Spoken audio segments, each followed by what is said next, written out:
Welcome to QNQ exams SSC MTS 2025కి ఎవరైతే exam రాస్తున్నారో ఫిబ్రవరి షిఫ్ట్ ఎగ్జామ్స్లో రిపీట్ అవుతున్న ఎకానమీకి సంబంధించిన క్వశ్చన్స్ మనం ఈ వీడియోలో చూద్దాం. 5 ఇయర్ ప్లాన్స్లో భాగంగా ఓకేనా. మీకు ఎకానమీ పాయింట్ ఆఫ్ వ్యూలో 2 నుంచి 3 క్వశ్చన్స్ ఈజీగా మనము ఈ ఫిబ్రవరి ఎగ్జామ్స్లో చూస్తున్నాం ఎంటీఎస్ ఎగ్జామినేషన్. ఓకే, ఈ 5 ఇయర్ ప్లాన్స్ అనేది చాలా చాలా ఇంపార్టెంట్. అన్ని షిఫ్ట్లలో కొన్ని రిపీట్ అవుతున్నాయి కాబట్టి డీటెయిల్గా ఈ 5 ఇయర్ ప్లాన్స్ గురించి మనం ఈ వీడియోలో నేర్చుకోనికి ప్రయత్నం చేద్దాం. ఓకేనా. ఈ 5 ఇయర్ ప్లాన్స్ మొదటగా ఎలా ఏర్పడినాయి, 5 ఇయర్ ప్లాన్స్కి ముందు జరిగిన అంశాలు ఏంటిది అనేది పూర్తిగా డీటెయిల్గా చూద్దాం తెలుగు మరియు ఇంగ్లీష్లో. ఓకేనా, రైట్. బిఫోర్ 5 ఇయర్ ప్లాన్స్, ఈ 5 ఇయర్ ప్లాన్స్ కన్నా ముందు భారతదేశానికి ప్రణాళికలు అవసరము, ఒక ప్రణాళిక సంఘం ఉండాలి అనే ఉద్దేశంతో చాలా చాలా డిఫరెంట్ వ్యక్తులు వారి సొంత ప్లాన్స్ని ప్రపోజ్ చేయడం జరుగుతుంది. ఓకేనా. అందులో భాగంగా మొదటగా బాంబే ప్లాన్ గురించి మనం వింటాం. ఓకేనా. బాంబే ప్లాన్ అని మనం వినడం జరుగుతుంది. బాంబే ప్లాన్. ఈ బాంబే ప్లాన్ని ఎవరు ప్రపోజ్ చేశారు అంటే డిఫరెంట్ ఇండస్ట్రియలిస్ట్, వివిధ పారిశ్రామికవేత్తలు, ప్రామినెంట్ పారిశ్రామికవేత్తలు ఈ బాంబే ప్లాన్ గురించి డిస్కస్ చేయడం జరుగుతుంది. ఓకేనా. తర్వాత ఈ బాంబే ప్లాన్ తర్వాత నెక్స్ట్ ఇంకొక ప్లాన్ వస్తుంది, గాంధేయ ప్రణాళిక అంటాము, దీన్ని గాంధీయన్ ప్లాన్ అంటాము. గాంధేయ ప్రణాళిక. అయితే ఈ గాంధేయ ప్రణాళికను ఎవరు ప్రపోజ్ చేశారని ఒకవేళ మిమ్మల్ని ఎగ్జామ్స్లో అడిగితే శ్రీమన్ నారాయణ అగర్వాల్ అని చెప్పండి.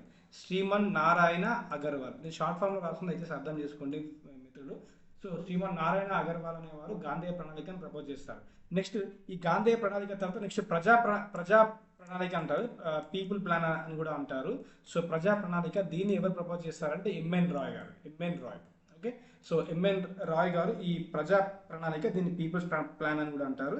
దీన్ని ఎంఎన్ రాయ్ గారు ప్రపోజ్ చేస్తారు. దీని తర్వాత మళ్ళీ మనకు సర్వోదయ ప్రణాళిక అంటాం. ఓకేనా. సర్వోదయ ప్రణాళిక, ఈ సర్వోదయ ప్రణాళికను ఎవరు సర్వోదయ ప్లాన్ అంటాము. సర్వోదయ ప్రణాళిక ఎవరు ప్రపోజ్ చేశారని మిమ్మల్ని ఒక ఎగ్జామినేషన్ అడిగితే జయప్రకాష్ నారాయణ అని చెప్పండి. ఎవరని చెప్తారు?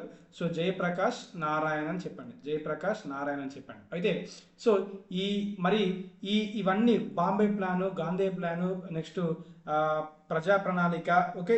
నెక్స్ట్ ఈ సర్వోదయ ప్లాన్స్, ఇవన్నీ ప్లాన్స్ ఉన్నప్పటికీ ఈ గాంధేయ ప్లాను, సర్వోదయ ప్లాన్, ఈ 2 ప్లాన్స్ ప్రణాళికలు, భారతదేశానికి ప్రణాళికలు రచించడానికి చాలా ప్రభావితం చేస్తాయి. ఓకేనా. ఓన్లీ గాంధేయ plan and Sarvodaya plan, these 2 plans played major role in preparation of 5 year plans అని చెప్పచ్చు. ఓకేనా, రైట్. అయితే భారతదేశంలో ఈ 5 ఇయర్ ప్లాన్స్ని ఇంప్లిమెంట్ చేయడానికి మనము ప్రణాళిక సంఘాన్ని ఏర్పాటు చేశారు, ప్లానింగ్ కమిషన్. ఇది ఎప్పుడు ఏర్పాటు చేశారని ఎగ్జామ్స్లో అడుగుతారు. చాలా ఎగ్జామ్స్లో కూడా అడిగారు. ఎస్ఎస్సి ఎంటీఎస్లో కూడా అడుగుతారు. మార్చి 15, 1915 ఈ ప్రణాళిక సంఘాన్ని ఏర్పాటు చేయడం కావడం జరిగింది. ఓకేనా. మార్చి 15, 1915 ఈ ప్రణాళిక సంఘాన్ని ఏర్పాటు చేయడం జరిగింది. అయితే ఈ ప్రణాళిక సంఘము మరి ఎలా ఏర్పడింది అని అడిగితే, ఈ ప్రణాళిక సంఘం ఎలా ఏర్పడింది అంటే ఇది కేవలం కేంద్ర మంత్రిమండలి యొక్క తీర్మానం ద్వారా, కేంద్ర మంత్రిమండలి యొక్క తీర్మానం ద్వారా ఈ ప్లానింగ్ కమిషన్ అనేది ఏర్పాటు కావడం జరిగింది. That is central cabinet resolution అంటాము. Central cabinet resolution. Okay. Central cabinet resolution ద్వారా ఈ ప్లానింగ్ కమిషన్ అనేది ఏర్పాటు కావడం జరిగింది. మరియు ఈ ప్లానింగ్ కమిషన్ ఏమైనా రాజ్యాంగబద్ధ సంస్థనా, ఏమైనా శాసనబద్ధ సంస్థ అంటే కాదు. ప్లానింగ్ కమిషన్ అనేది non constitutional body and non statutory body. Okay, I repeat, ఈ ప్లానింగ్ కమిషన్ అనేది non constitutional and non statutory. Okay, non statutory గుర్తుపెట్టుకోండి, చాలా చాలా important. Non constitutional and non statutory body అని మీరు ఎగ్జామినేషన్లో దీన్ని రిఫర్ చేయండి. ఎందుకంటే అడుగుతారు కింది వాళ్ళలో ప్లానింగ్ కమిషన్ గురించి. Choose the correct among the about planning commission of India అని ఒక 2-3 ఆప్షన్స్ ఇవ్వడం జరుగుతుంది. You have to choose correct one. Okay. Planning commission అనేది it is formed based on central cabinet resolution, కేంద్ర మంత్రిమండలి తీర్మానం ద్వారా మాత్రమే ఇది ఏర్పాటు కావడం జరిగింది. అండ్ ప్లానింగ్ కమిషన్ అనేది ఒక రాజ్యాంగేతర సంస్థ మరియు శాస్త్రేతర సంస్థ. That is non constitutional body and non statutory body అని చెప్పండి. ఓకేనా. నెక్స్ట్ అయితే ఈ ప్లానింగ్ కమిషన్కి చైర్మన్గా ఎవరు ఉంటారు ఉంటారంటే ఎవరైతే ప్రైమ్ మినిస్టర్ హోదాలో ఉంటారో వారు మాత్రమే దీనికి చైర్మన్గా ఉండడం జరుగుతుంది. కాబట్టి so prime minister act as X officio chairman to the planning commission అని చెప్పండి. ఓకేనా. నెక్స్ట్ వైస్ చైర్మన్ ఎవరు ఉంటే వారిని వైస్ చైర్మన్ని ఎవరు అపాయింట్ చేస్తారంటే ప్రధానమంత్రి మాత్రమే అపాయింట్ చేయడం జరుగుతుంది. ఓకేనా. అయితే సో మొట్టమొదటి ప్లానింగ్ కమిషన్కి చైర్మన్గా ఎవరు ఉన్నారంటే జవహర్లాల్ నెహ్రూ. అండ్ వైస్ చైర్మన్గా ఎవరు ఉన్నారు అని మిమ్మల్ని ఎగ్జామ్లో అడిగితే మాత్రం సో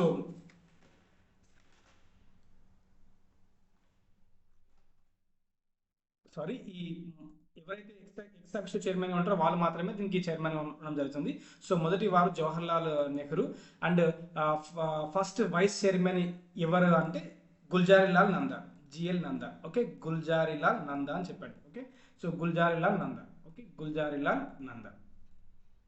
ఒక నిమిషం, Gulzarilal Nanda. So first vice chairman to the planning commission అని చెప్పండి. అయితే ఈ నేటి కాలంలో ఏమైందంటే ఈ ప్లానింగ్ కమిషన్ని రద్దు చేయడం జరిగింది. అయితే ఈ ప్లానింగ్ కమిషన్ని రద్దు చేశారు. ఓకే, సో ఈ ప్లానింగ్ కమిషన్ రద్దు చేసి ఈ ప్లానింగ్ కమిషన్ ప్లేస్లో ఏమి వచ్చిందంటే నీతి ఆయోగ్ రావడం జరిగింది. Okay, national institute for transforming India అంటాము నీతి ఆయోగ్ని. సో నీతి ఆయోగ్ని గురించి మనం డీటెయిల్గా వీడియో చివరిన మనం నేర్చుకుంటాము. సో నీతి ఆయోగ్ని మనకు జనవరి 1, 2015 ఏర్పాటు కావడం జరిగింది. ఓకేనా. ఎప్పుడు ప్రణాళిక సంఘాన్ని రద్దు చేస్తూ నీతి ఆయోగ్ని ఏర్పాటు చేయడం జరిగింది. ఓకేనా. సో తర్వాత మనం ముందు డీటెయిల్గా వాటి గురించి నేర్చుకోనికి ప్రయత్నం చేద్దాం. ఓకేనా. రైట్. సో ప్లానింగ్ కమిషన్ ఏర్పాటు చేసిన తర్వాత ఈ ప్లానింగ్ కమిషన్ ఏం చేస్తుందంటే ప్లాన్స్ని ప్రిపేర్ చేస్తుంది. ఏం ప్రిపేర్ చేస్తుంది? ప్రణాళికలను రూపొందిస్తుంది. అయితే మరి ఈ ప్రణాళికల్ని రూపొందించడానికి ఈ ప్లానింగ్ కమిషన్ అంటే మరి ఈ ప్రణాళికల్ని ఎవరు ఫైనల్ చేస్తారు? ఎస్ యూ కెన్ ఇంప్లిమెంట్, ఇది మనము వాడండి, ఇది ఇంప్లిమెంట్ చేయండి అని ఎవరు చెప్తారంటే ఎన్డీసీ చెప్తుంది. సో ఎన్డీసీ అంటే నేషనల్ డెవలప్మెంట్ కౌన్సిల్. దీన్ని ఎప్పుడు ఏర్పాటు చేశారంటే August 6, 1952 అని చెప్పండి. ఎగ్జామినేషన్లో అడుగుతారు. ప్రీవియస్ ఎగ్జామ్స్ అన్నింటిలో కూడా అడిగారు కాబట్టి ఎస్ఎస్కి అడగడానికి కూడా ఆస్కారం ఉంది.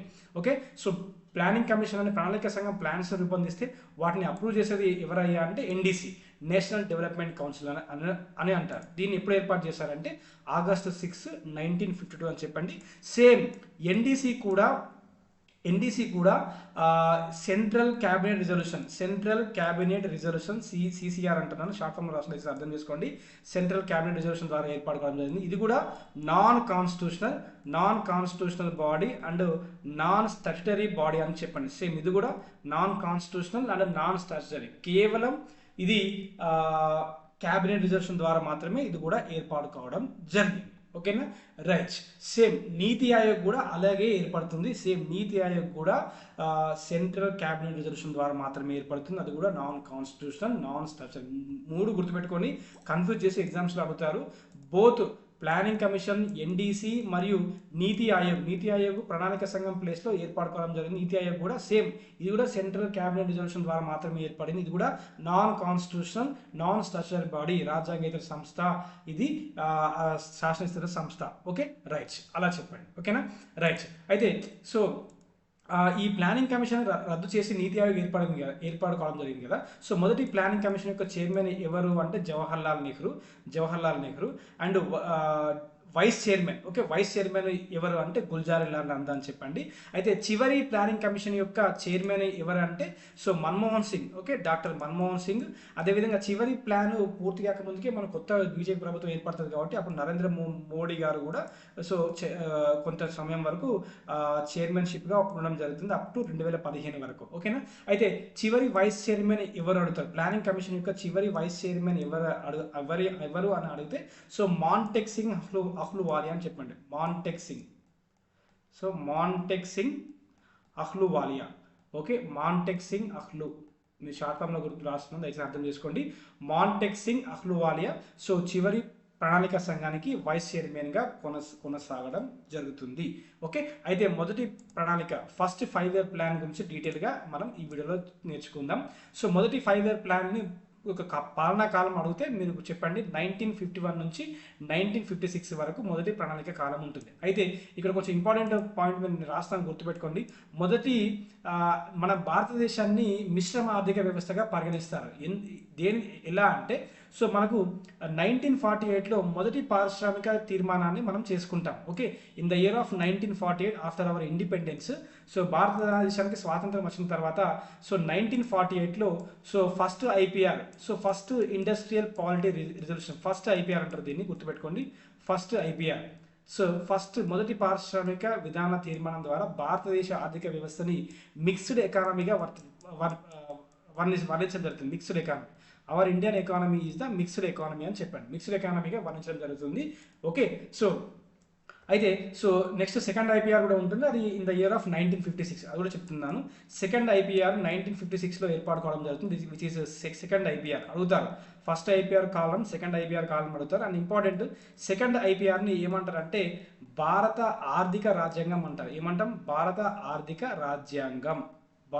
భారత ఆర్థిక రాజ్యాంగం అని కింది వాటిలో దేనిని సూచిస్తారు అంటే సెకండ్ ఇండస్ట్రియల్ రిజల్యూషన్, రెండవ పారిశ్రామిక విధాన తీర్మానాన్ని భారత ఆర్థిక రాజ్యాంగం, ఇండియన్ ఎకనామికల్ కాన్స్టిట్యూషన్ అని కూడా పిలుస్తారు. Important, very very important. Okay, next first 5 year plan గురించి చూద్దాం. ఇది కాలం వచ్చేసి 1951 నుంచి 1956. సో ఫస్ట్ 5 ఇయర్ ప్లాన్ దేనికి ప్రాధాన్యత ఇచ్చిందంటే వ్యవసాయానికి మరియు నీటిపారుదలకి, అగ్రికల్చర్ అండ్ ఇరిగేషన్ అని చెప్పండి. అయితే ఇది ఏ మోడల్ బేస్ చేసుకొని దీన్ని రూపొందించారంటే హర్రర్ డోమర్ మోడల్ బేస్ చేసుకొని ఈ ప్లాన్ని డిజైన్ చేయడం జరిగింది. ఓకే, అయితే ఈ ప్లాన్కి చైర్మన్గా ఎవరు ఉన్నారంటే మొదటి కాబట్టి గుర్తుపెట్టుకోండి Jawaharlal Nehru, our first prime minister of India. Next deputy chairman ఎవరు ఉన్నారంటే గుల్జార్ లాల్ నందా. ఓకేనా, సో ఆ కాలంలో ఎవరు ప్రైమ్ మినిస్టర్గా ఉంటారో వారిని ex officio chairman to the planning commission అంటారంటే మనం ఇది వరకే నేర్చుకున్నాము. ఓకే, సో ఈ మొదటి 5 ఇయర్ ప్లాన్లో భాగంగా చేపట్టిన నిర్మాణాలు ఏంటిదంటే సో బాక్రా నంగల్ డ్యామ్, ఇది ఎక్కడ ఉంటుంది? బాక్రా నంగల్ డ్యామ్ అంటే హిమాచల్ ప్రదేశ్లో ఉంటుంది. ఇది ఏ నది పైన ఉంటుంది అని ఒకవేళ అడిగితే సట్లేజ్ రివర్ మీద అడగండి, Sutlej river. Okay, so location వచ్చేసి Himachal Pradesh, Sutlej river. Next Hirakud dam, ఈ హిరాకుడ్ డ్యామ్ ఇది ఎక్కడ ఉంటుందంటే ఒడిశాలో ఉంటుంది, ఒడిశా. ఓకే, సో ఒకప్పుడు ఒడిశాని ఏ పేరుతో పిలిచేవారు? కళింగ అని పిలిచేవారు. ఓకే, ఒడిశా ప్లేస్లో ఉంటుంది. ఈ హిరాకుడ్ డ్యామ్ మరి ఏ నది పైన ఉండడం జరిగిందంటే Mahanadi. Okay, river Mahanadi. Okay, so river Mahanadi, ఇది one of the tributary to Hooghly river అని కూడా చెప్పుకోవచ్చు. సో రివర్ మహానది అని చెప్పచ్చు. ఓకే, అదేవిధంగా ఈ హిరాకుడ్ డ్యామ్ కాకుండా ఇంకా కొన్ని డ్యామ్స్ కూడా చేపట్టారు. 1 minute, I will change the colour. Okay, right. So తర్వాత మీరు చూసుకున్న దామోదర్ వ్యాలీ ప్రాజెక్ట్ అంటాము. సో దామోదర్ వ్యాలీ, ఇంగ్లీష్లో కూడా దామోదర్ వ్యాలీ అంటారు. So Damodar valley project, Damodar valley project ఇది ఉమ్మడి ప్రాజెక్టు. ఇది దేనికంటే జార్ఖండ్కి మరియు వెస్ట్ బెంగాల్కి ఉంటుంది. ఉమ్మడి ప్రాజెక్ట్గా దీన్ని చేపట్టడం జరిగింది మొదటి పంచవర్ష ప్రణాళికలో భాగంగా. అయితే ఈ దామోదర్ వ్యాలీ ప్రాజెక్టు ఏ నది పైన ఉండడం జరిగిందంటే ఇది కూడా దామోదర్ నది అని చెప్పారు, ఇప్పుడు పేర్లోనే ఉంది, దామోదర్ నది పైననే ఉండడం జరిగింది. అదేవిధంగా మన ఈ తెలుగు రాష్ట్రాలకు సంబంధించి కృష్ణా నదిపై మొదటి పంచవర్ష ప్రణాళికలో భాగంగా మన తెలుగు రాష్ట్రాలకు సంబంధించి కృష్ణా నదిపై నాగార్జున సాగర్ డ్యామ్ని నిర్మించడం జరుగుతుంది. ఇది ఉమ్మడి ఏపీ మరియు తెలంగాణకి ఉమ్మడి ప్రాజెక్టుగా ఉండడం జరిగింది. ఓకేనా, ఇది 1955లో జవహర్లాల్ నెహ్రూ గారు భారతదేశానికి జాతికి అంకితం చేయడం జరుగుతుంది. ఓకేనా, రైట్. అదేవిధంగా ఇదే మొదటి ప్రణాళికలో భాగంగా తీసుకున్న ఇంకా అద్భుతమైన నిర్ణయాలు, సో ఏర్పాటు చేసిన ఎస్టాబ్లిష్మెంట్స్ ఏంటిది అనేది కూడా చూద్దాం. Just 1 minute, sorry for the delay. Okay, so ఇది గుర్తుపెట్టుకో, ఎందుకంటే మొదటి ప్రణాళిక సక్సెస్ అయింది. మొదటి ప్రణాళిక టార్గెట్ అడుగుతారు. సో టార్గెట్ గురించి కూడా మనం చెప్పాల్సిన అవసరం ఉంటుంది. సో 2.1% టార్గెట్ పెట్టుకుంటే అచీవ్ ఎంత చేసాము? 3.6% అచీవ్. ఎందుకంటే ఫస్ట్ 5 ఇయర్ ప్లాన్ కాబట్టి ఖచ్చితంగా మీరు ఈ నెంబర్స్ గుర్తుపెట్టుకోవాలి. Okay, right. అయితే ఈ మొదటి 5 ఇయర్ ప్లాన్లో భాగంగా in the year of 1951, okay, in the year of 1951 ఏం ఏర్పాటు చేశారంటే so industrial development regulation act. Okay, so పారిశ్రామిక అభివృద్ధి నియంత్రణ చట్టాన్ని ఏర్పాటు చేశారు ఇన్ ద ఇయర్ ఆఫ్ 1951. డైరెక్ట్గా అడుగుతారు, industrial development regulation act was established in the year of అని డైరెక్ట్ అడుగుతారు. 1951 అని ఆన్సర్లో పెట్టేసేయండి. ఓకేనా, అదేవిధంగా ఈ మొదటి పంచవర్ష ప్రణాళికలో భాగంగా ఇది నేను కేవలం ఇంపార్టెంట్ మాత్రమే examination point of view bit miss కాకుండా రాస్తుంది, దయచేసి వీటి మీద ఫోకస్ చేయడానికి ప్రయత్నం చేయండి. ఇన్ ద ఇయర్ ఆఫ్ 1953లో community development programme. Okay, so community development ప్రోగ్రామ్ని ఏర్పాటు చేయడం జరుగుతుంది ఇన్ ద ఇయర్ ఆఫ్ 1953. అదేవిధంగా సో 1952లో మొదటి పంచవర్ష ప్రణాళికలో భాగంగా 1952లో సో ఎఫ్ఎంఆర్ఏ, ఇది ఇంపార్టెంట్, దీని గురించి అడ్వాన్స్మెంట్ ఉంటుంది, అది కూడా మీకు చెప్తాను. ఎఫ్ఎంఆర్ఏ, సో ఎఫ్ఎంఆర్ఏ అంటే so forward market regulation act. So ఎఫ్ఎంఆర్ఏని ఏర్పాటు చేయడం జరిగింది, ఫార్వర్డ్ మార్కెట్ రెగ్యులేషన్ యాక్ట్. తర్వాత కాలంలో 1950లో ఏర్పాటు చేయబడిన ఎఫ్ఎంఆర్ఏ కాస్త జస్ట్ 1 మినిట్ 1952లో ఏర్పాటు చేయబడిన ఎఫ్ఎంఆర్ఏ కాస్త నెక్స్ట్ ఏమవుతుందంటే ఈ ఎఫ్ఎంఆర్ఏ కాస్త సెబీగా ఏర్పడుతుంది, సెక్యూరిటీస్ ఎక్స్చేంజ్ బోర్డ్ ఆఫ్ ఇండియాగా సో ఏర్పాటు కావడం జరుగుతుంది in the year of 1988. Okay, SEBI ఎప్పుడు ఏర్పాటు కావడం జరిగిందని అడుగుతారు, ఇన్ ద ఇయర్ ఆఫ్ 1988 అని చెప్పండి. SEBI, securities exchange board of India. So SEBI గురించి మనం డీటెయిల్గా నేర్చుకున్నాము. సో సెబీ గురించి ముఖ్యంగా నేర్చుకున్నాం, ఎందుకంటే చాలా చాలా ఇంపార్టెంట్. సెబీ గురించి సో ఒక మొట్టమొదటి మహిళా చైర్మన్గా వ్యవహరించింది రీసెంట్గా, తన యొక్క పదవి కాలం కూడా ముగిసింది. సెబీకి సంబంధించి సెక్యూరిటీస్ ఎక్స్చేంజ్ బోర్డ్ ఆఫ్ ఇండియాకి సో మహిళా చైర్మన్గా వ్యవహరించింది ఎవరు అంటే మాధవి పూరి బుచ్ అని చెప్పండి, మాధవి పూరి బుచ్. సో మాధవి పూరి బుచ్ అంటాం, ఈమె పేరేంటండి, so Madhavi Puri Buch. So Madhavi Puri Buch securities exchange board of ఇండియాకి సో ఫస్ట్ మహిళా చైర్మన్గా. సో అడుగుతారు who is the first women chairman of SEBI. So first women chairman of SEBI అంటే సో మాధవి పూరి బుచ్, దయచేసి రాసుకోండి. నెక్స్ట్ ప్రెసెంట్ ఎవరున్నారు మరి సెబీకి ప్రెసెంట్ చైర్మన్షిప్గా ఎవరున్నారంటే టీకే పాండే అని చెప్పండి. టీకే పాండే ప్రజెంట్ సెబీకి చైర్మన్గా కొనసాగుతున్నారు. టీకే పాండే. తుహిన్ కాంతా పాండే గారు ప్రజెంట్ చైర్మన్గా కొనసాగుతున్నారు. ఇతను యాక్చువల్లీ మాధవి పూరి బుచ్ 2025 ఫిబ్రవరి వరకు కొనసాగింది. మార్చి నుండి ఇతను పదవిలో వస్తాడు, ఎవరు, టీకే పాండే గారు. ఓకే, రైట్, ఇది సెబీ గురించి. అయితే ఇదే మొదటి పంచవర్ష ప్రణాళికలో భాగంగా 1955లో ఇంపీరియల్ బ్యాంక్ ఆఫ్ ఇండియా, ఏదైతే 1921లో ఇంపీరియల్ బ్యాంక్ ఆఫ్ ఇండియా 1921లో ఏర్పడితే మొదటి పంచవర్ష ప్రణాళికలో దీన్ని ఎస్బీఐగా రూపొందిస్తారు, స్టేట్ బ్యాంక్ ఆఫ్ ఇండియాగా రూపొందించడం జరుగుతుంది. ఎవరు ప్రజెంట్ ఎస్బీఐ చైర్మన్గా కొనసాగుతున్నారు, who is the present chairman of SBI అని మిమ్మల్ని అడిగితే సో మన తెలుగువారు అయినటువంటి సో సిఎస్ శెట్టి, చెల్లా శ్రీనివాసులు శెట్టి, ఏమంటాము, సిఎస్ శెట్టి, చెల్లా శ్రీనివాసులు శెట్టి. ఎవరు, ఎస్బీఐకి చైర్మన్గా ప్రజెంట్ కొనసాగుతున్న వారు ఎవరంటే సిఎస్ శెట్టి. ఒకవేళ ఐసిఐసిఐ చైర్మన్ ఎవరు అని మిమ్మల్ని అడిగితే ప్రదీప్ కుమార్ అని చెప్పండి. ఐసిఐసిఐ బ్యాంక్ చైర్మన్ ఎవరు అని మిమ్మల్ని అడిగితే సో ప్రదీప్ కుమార్ అని చెప్పండి, Pradeep Kumar. Okay, so who is the chairman of ICICI అంటే సో ప్రదీప్ కుమార్ అని మీరు ఆన్సర్ చేయవచ్చు. ఓకేనా, రైట్. నెక్స్ట్ సో ఇది మొదటి పంచవర్ష ప్రణాళిక గురించి మనం నేర్చుకున్నాం, ఏర్పాటు చేయబడిన ప్రాజెక్ట్స్ సో గురించి, అవి ఎక్కడ ఉన్నాయి, ఏ రాష్ట్రంలో ఉన్నాయి, ఏ నది పైన ఉన్నాయి అనే వాటి గురించి కూడా మనం నేర్చుకున్నాం. అండ్ ఇది చాలా important, IDRA, industrial development regulation act 1951 చాలా ఎగ్జామ్స్లో రిపీటెడ్గా అడిగినారు, దయచేసి గుర్తుంచుకోవడానికి ప్రయత్నం చేయండి. Okay, right. So next second 5 year plan గురించి చూద్దాం. Second 5 year plan. సో ఈ మొదటి పంచవర్ష ప్రణాళిక ఏమో వ్యవసాయం మరియు నీటిపారుదల మీద ఫోకస్ చేస్తే, సెకండ్ 5 year ప్లాన్ వచ్చేసి ఇండస్ట్రియలైజేషన్, కేవలం పరిశ్రమల మీద ఫోకస్ చేయడం జరిగింది. అయితే దీన్ని మొదటి పంచవర్ష ప్రణాళికని హర్రర్ డోమర్ మోడల్ అని పిలిస్తే, రెండవ పంచవర్ష ప్రణాళికని పీసీ మహల్నోబిస్ మోడల్ అని పిలుస్తారు. దీని యొక్క కాలం 1956 అండ్ 1961. డైరెక్ట్ ఈ టైం పీరియడ్ కూడా మీరు గుర్తుంచుకోవాల్సిందే. మ్యాచ్ ద ఫాలోయింగ్స్ అడుగుతారు డైరెక్ట్. సెకండ్ 5 year ప్లాన్ యొక్క పీరియడ్ డైరెక్ట్ క్వశ్చన్లు అడుగుతారు, మీరు 1956 1961 అని చెప్పండి. అంటే మొదటి పంచవర్ష ప్రణాళిక అడిగితే 1951 నుంచి 1956 అని మీరు చెప్పచ్చు. Okay, like that. ఓకే, అయితే సారీ ఈ సెకండ్ 5 ఇయర్ ప్లాన్లో భాగంగా సో కొన్ని పరిశ్రమలను ఏర్పాటు చేయడం జరుగుతుంది. ఆ పరిశ్రమలు ఏంటి అనేది మనం ఈ వీడియోలో చూద్దాం. చాలా చాలా ఇంపార్టెంట్, చాలా ఎగ్జామ్స్లో రిపీటెడ్గా అడిగినారు. ఓకేనా, రైట్. సో ఈ మొదటి పంచవర్ష ప్రణాళికలో భాగంగా so in the year of 1959, in the year of 1959, so year గురించి పరిగాల్సిన అవసరం లేదు, ఏది ఎక్కడ ఏర్పాటు చేశారు, ఏ దేశం యొక్క సహకారంతో ఏర్పాటు చేశారు అనేది చాలా చాలా ఇంపార్టెంట్. నేను డైరెక్ట్గా రాస్తాను, చూడండి. మొదటిగా రూర్కేలా ఐరన్ స్టీల్ ప్రాజెక్టు.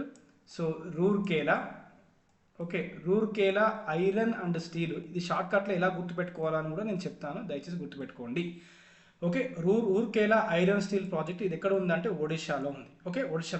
ఇది ఏ కంట్రీ యొక్క సహకారంతో దీన్ని ఏర్పాటు చేశారంటే Germany. Rourkela.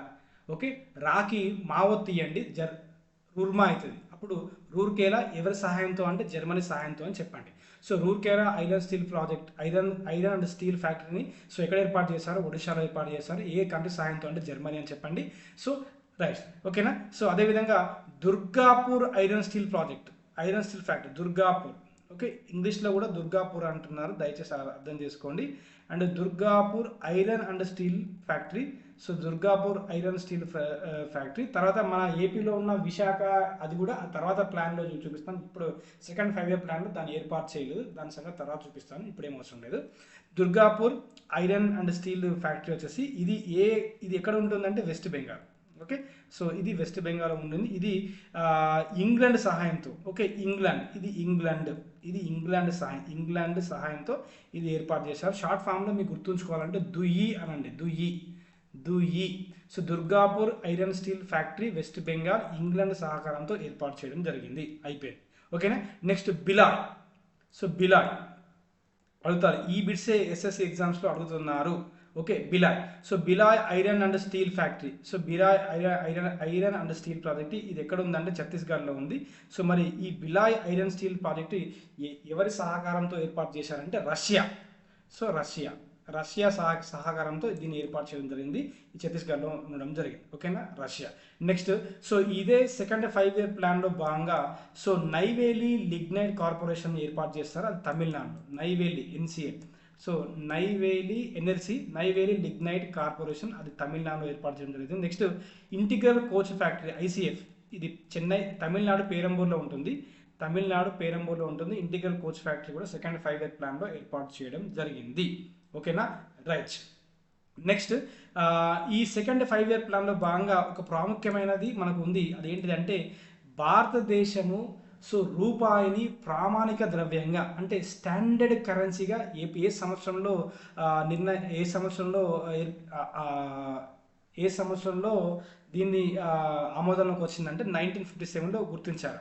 In the year of 1957లో సో రూపీ ఈజ్ స్టాండర్డ్ కరెన్సీగా దీన్ని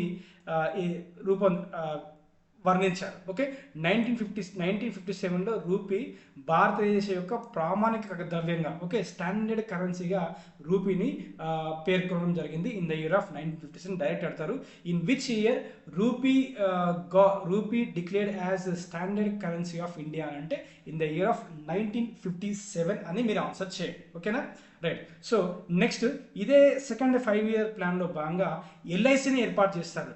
ఓకే, 240 పైచీలుగా అంటే దగ్గర 245 so private insurance, okay, so private insurance కంపెనీస్ని ఏకం చేసి ఓకే, ఈ ఇయర్ చాలా ఇంపార్టెంట్, 1956లో ఎల్ఐసిని ఏర్పాటు చేశారు.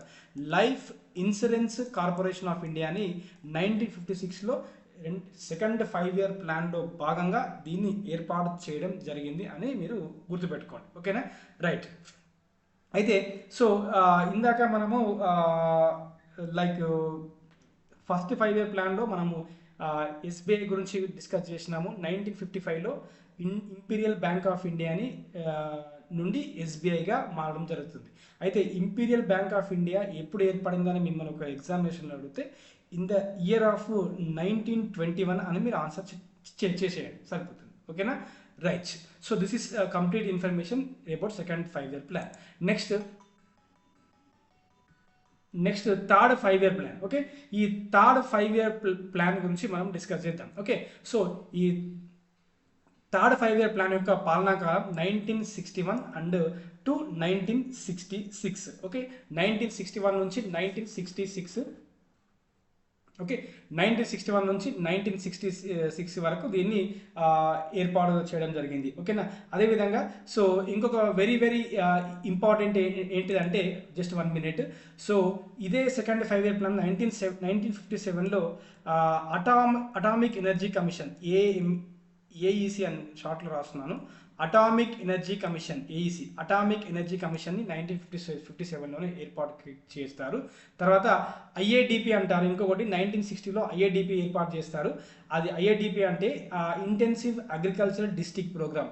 ఇది తర్వాత హరిత విప్లవానికి చాలా ఉపయోగపడింది ఈ ఐఏడిపి ప్రోగ్రామ్ అనేది. అందుకే సో ఇంపార్టెంట్, ఖచ్చితంగా నేర్చేసుకోండి. ఎప్పుడు ఏ రోజు ఎగ్జామ్ ఇలా టఫ్గా వచ్చే తెలియదు. సో టఫ్గా వచ్చినా ఉద్యోగమే లక్ష్యంగా ఎదురు చూస్తున్న వాళ్ళకి చాలా ఉపయోగపడుతుందనే ఉద్దేశంతో సో మనము మన ఛానల్ ద్వారా సమాచారాన్ని అందించడం జరుగుతుంది. దయచేసి అభ్యర్థులు గమనించగలరు. Okay, right. సో అదేవిధంగా 1960లో ఇన్ ద ఇయర్ ఆఫ్ 1960లో so IADP intensive agriculture district programme ఐఏడిపిని ఏర్పాటు చేయడం జరిగింది. Intensive agriculture district programme. ఓకేనా, రైట్. తర్వాత 1960లో పబ్లిక్ డిస్ట్రిబ్యూషన్ సిస్టమ్ పీడిఎస్ చాలా చాలా ఇంపార్టెంట్. చౌక ధరలకే ఇప్పుడు వస్తువులు బీపీఎల్ ఫ్యామిలీకి అందిస్తున్న పథకమే పీడిఎస్, పబ్లిక్ డిస్ట్రిబ్యూషన్ సిస్టమ్. 1960లో ఏర్పాటు చేశారు. అడుగుతారు పబ్లిక్ డిస్ట్రిబ్యూషన్ సిస్టమ్ ఏ సంవత్సరంలో ప్రారంభించారు అంటే 1960లో అడుగుతారు. డైరెక్ట్ 5 ఇయర్ ప్లాన్స్లో ఏవైతే పథకాలని తీసుకొచ్చినారో, ఏవైతే ఎస్టాబ్లిష్ చేశారో వాటి గురించి అడుగుతారు క్వశ్చన్స్. ఓకే, సో 1960లో పీడిఎస్ పబ్లిక్ డిస్ట్రిబ్యూషన్ సిస్టమ్ని ఏర్పాటు చేయడం జరిగింది. Okay, right. Next third 5 year plan. Okay, ఈ థర్డ్ 5 ఇయర్ ప్లాన్ గురించి చూద్దాం. So third 5 year plan so ఈ థర్డ్ 5 ఇయర్ ప్లాన్ గురించి మనం జాగ్రత్తగా గమనించాలి. ఇది ఫెయిల్యూర్ అయింది, ఇది విఫలమైంది. ఎందుకు విఫలమైందంటే ఈ ప్లాన్ ఎగ్జిక్యూటివ్ కాలంలో జరిగిన పరిణామాలు ఏంటిదంటే థర్డ్ 5 ఇయర్ ప్లాన్లో భాగంగా పరిణామాలు ఏంటంటే జవహర్లాల్ నెహ్రూ మరణిస్తారు. తర్వాత ఎల్బి శాస్త్రి గారు ప్రైమ్ మినిస్టర్గా వస్తారు. తాను మరణించడం జరుగుతుంది. జవహర్లాల్ నెహ్రూ మరణిస్తారు, ఎల్బి శాస్త్రి గారు మరణిస్తారు. తర్వాత తీవ్రమైన కరువు ఏర్పడుతుంది. ఓకే, తీవ్రమైన కరువు కూడా ఏర్పాటు కావడం జరుగుతుంది. తర్వాత ఈ ఇండియా చైనా వార్ 1960లో ఏర్పడుతుంది. తర్వాత India Pakistan war in the year of 1965లో ఏర్పడుతుంది. సో ఇవన్నీ కారణాల వలన సో ఈ ప్లాన్ ఫెయిల్ అయిందని చెప్పచ్చు. ఓకే, సో ఈ ప్లాన్ ఫెయిల్ కావడం జరిగింది. ఓకేనా, సో నెక్స్ట్ చైర్మన్గా నెహ్రూ లాల్ బహదూర్ శాస్త్రి గారు చనిపోవడం వల్ల ఎల్బి శాస్త్రి వస్తారు. సో డిప్యూటీ చైర్మన్గా అశోక్ మెహతా అండ్ చంద్రలాల్ మాధవ్ త్రివేది గారు డిప్యూటీ చైర్మన్గా ఉండడం జరుగుతుంది. అయితే ఈ థర్డ్ 5 ఇయర్ ప్లాన్లో భాగంగా ఏర్పాటు చేసిన ముఖ్యమైన వాటి గురించి మనం ఈ వీడియోలో చూద్దాం. ఓకేనా, రైట్. సో ఈ ముఖ్యమైన వాటిని మనం ఈ వీడియోలో నేర్చుకోవడానికి ప్రయత్నం చేద్దాం. ఓకేనా, రైట్. అయితే సో ఈ థర్డ్ 5 ఇయర్ ప్లాన్లో భాగంగా so IDBI industrial development bank of India ఐడిబిఐని ఏర్పాటు చేశారు. Okay, in the year of 1964 అడుగుతారు. IDBI bank established in which year అంటే 1964లో అని చెప్పండి. ఓకేనా, నెక్స్ట్ సో ఈ 5 ఇయర్లో భాగంగా ఫుడ్ కార్పొరేషన్ ఆఫ్ ఇండియా ఎఫ్సిఐని ఏర్పాటు చేస్తారు ఇన్ ద ఇయర్ ఆఫ్ 1965లో. Okay, so food corporation of India ఎఫ్సిఐని 1965లో ఏర్పాటు చేయడం జరుగుతుంది. నెక్స్ట్ ఈ థర్డ్ 5 ఇయర్ ప్లాన్లో భాగంగా సో అగ్రికల్చర్ ప్రైస్ కమిషన్ ఏర్పాటు చేస్తారు. ఏబిసి అంటారు, agriculture price commission. Okay, so agriculture price commission కూడా 1965లో ఏర్పాటు చేయడం జరుగుతుంది. సో అగ్రికల్చర్ ప్రైస్ కమిషన్ 1965 ఏర్పాటు చేస్తారు. ఎవరి కమిటీ సూచన మేరకు ఏబిసి అగ్రికల్చర్ ప్రైస్ కమిషన్ని ఏర్పాటు చేస్తారంటే ఎల్కేజా. ఓకే, సో ఎల్కేజా కొందరు కమిటీస్ కూడా ఇంపార్టెంట్ ఎకానమిక్ పాయింట్ ఆఫ్ వ్యూలో. ఎల్కేజా కమిటీ యొక్క సూచనల మేరకు అగ్రికల్చర్ ప్రైస్ కమిషన్ని ఏర్పాటు చేయడం జరిగింది. ఓకే, నెక్స్ట్ ఇదే 1965లో సో ఇంకొక ప్రోగ్రామ్ ఉంటుంది అగ్రికల్చర్ సంబంధించింది IAAP intensive agriculture. Okay, so intensive agriculture area programme. So వ్యవసాయ సాంద్రతకు సంబంధించింది ఇది intensive agriculture area programme. Okay, right. So ఇది కూడా హరిత విప్లవానికి చాలా యూస్ఫుల్ అవుతుంది. తర్వాత ఈ ప్రోగ్రామ్ కూడా తర్వాత డిస్కస్ చేద్దాం, టెన్షన్ ఏం లేదు. Okay, right. అదేవిధంగా సో ఇది ప్లాన్ కావడం జరిగింది. అయితే సో ఈ ప్లాన్ అయిన తర్వాత 1966లో థర్డ్ ప్రణాళిక అయిపోయిన తర్వాత సో తీవ్రమైన కరువు ఏర్పడుతుంది, తర్వాత అధిక ద్రవ్యోల్బణం ఏర్పడుతుంది, ఇద్దరు ప్రైమ్ మినిస్టర్లు చనిపోవడం జరుగుతుంది, అదేవిధంగా యుద్ధాలు పక్క దేశాలతో యుద్ధాలు కూడా ఏర్పడుకోవడం జరుగుతుంది. సో ఈ ఫెయిల్యూర్ తర్వాత నెక్స్ట్ మనకు జనతా గవర్నమెంట్ ఏర్పడుకోవడం జరుగుతుంది. ఓకేనా, Janata government. So Janata government ఏర్పాటు కావడం జరుగుతుంది. ఆ జనతా గవర్నమెంట్లో భాగంగా వాళ్ళు తీసుకొచ్చిన ప్లాన్స్ ఏంటంటే వీటిని యాన్యువల్ ప్లాన్స్ అంటాం. ఓకే, యాన్యువల్ ప్లాన్స్ 1966 నుంచి 1969. సో మొదటగా 1966 నుంచి 67 వరకు ఫస్ట్ యాన్యువల్ ప్లాన్ అంటారు. So first annual plan.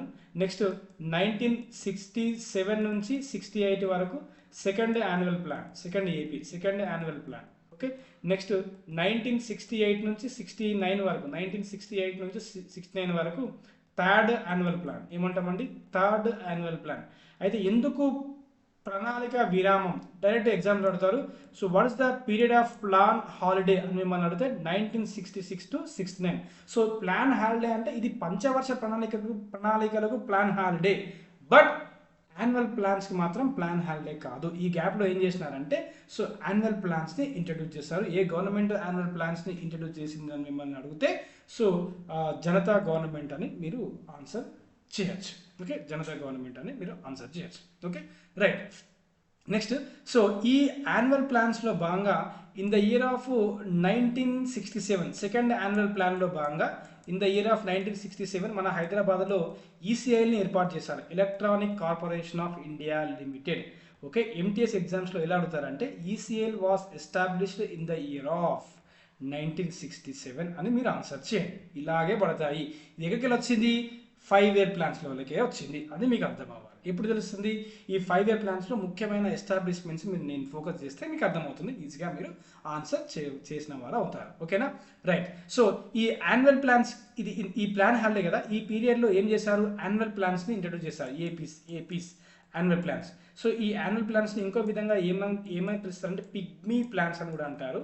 So ఇంగ్లీష్లో కూడా అదే విధంగా పిలుస్తారు, పిగ్మీ ప్లాన్స్ అని కూడా అనడం జరుగుతుంది. ఓకే, సో పిగ్మీ ప్లాన్స్ అని అనడం కూడా జరుగుతుంది. నెక్స్ట్, సో 4th 5 year ప్లాన్లోకి వెళ్ళిపోయాం. Okay, so plan holiday period గురించి ఒకవేళ కాలం గురించి అడిగితే 1966 to 69 డైరెక్ట్గా అడుగుతారు ఎంటీఎస్ ఎగ్జామ్ కాబట్టి. Okay, next, so 4th 5 year plan. Okay, so ఈ 4th 5 year ప్లాన్లో మనకు ముఖ్యమైన ఏంటి అంటే బ్యాలెన్స్ ఆఫ్ పేమెంట్స్ యొక్క సర్ప్లస్లోకి వచ్చినాం మనం. మిగులు, బ్యాలెన్స్ ఆఫ్ పేమెంట్ క్రైసిస్ కాదంటే మిగులు.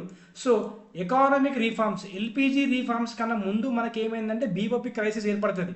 సో ఎల్పిజి రీఫార్మ్స్ అప్పుడు దానికన్నా ముందు అంటే ఇన్ ద ఇయర్ ఆఫ్ 1990కి బిఫోర్, 1991కి బిఫోర్కు మనకు బీఓపీ క్రైసిస్, తర్వాత క్రూడ్ క్రైసిస్, తర్వాత అలాంటివి ఏర్పడుతుంది. ఓకే, ఏ పంచవర్ష ప్రణాళికలో బ్యాలెన్స్ ఆఫ్ పేమెంట్స్ మిగులు ఏర్పడిందంటే డైరెక్ట్గా మీరు ఆన్సర్ చేయండి 4th 5 year ప్లాన్. దీని యొక్క పీరియడ్ 1969 నుంచి 1974.